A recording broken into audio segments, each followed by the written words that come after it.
So this video is going to be a little bit different, but it is reptile related, and I just wanted to talk to you guys. As many of you know, I've been breeding corn snakes for over a decade now. I get a lot of women who want to shop with me because they usually trust a woman, or maybe they want to give a woman business because this is a very male-dominated hobby. And because a lot of my customers are women, a lot of women don't really like the sort of grossness of feeding rodents to an animal.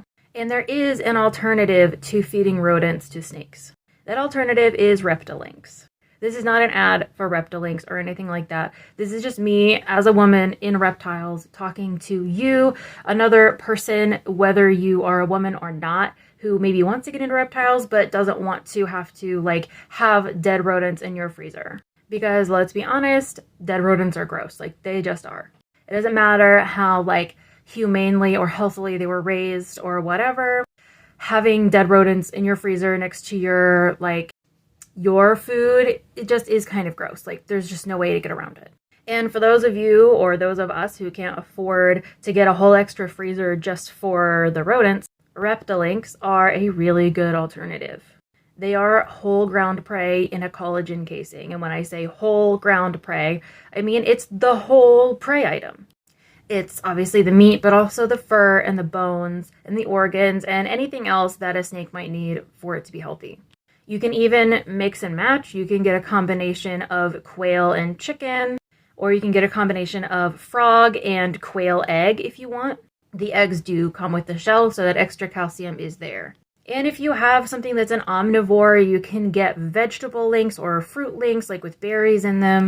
And you can even get a mix of meat and veggie or meat and fruit or anything like that. There's so many different options. The reason I'm bringing this up right now is because I'm in a female reptile keeper group on Facebook, and a lot of people are pretty much just saying, if you can't, stand to feed rodents to a snake, then you shouldn't get a snake.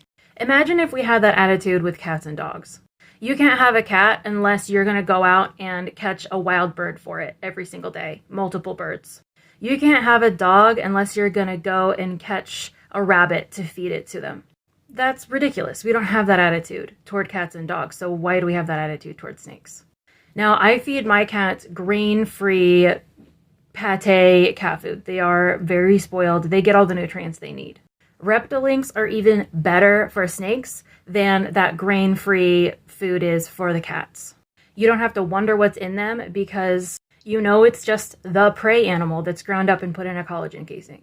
There's no fillers, there's no preservatives, and it's not nearly as gross in your freezer. It just looks like sausages. I highly recommend trying it.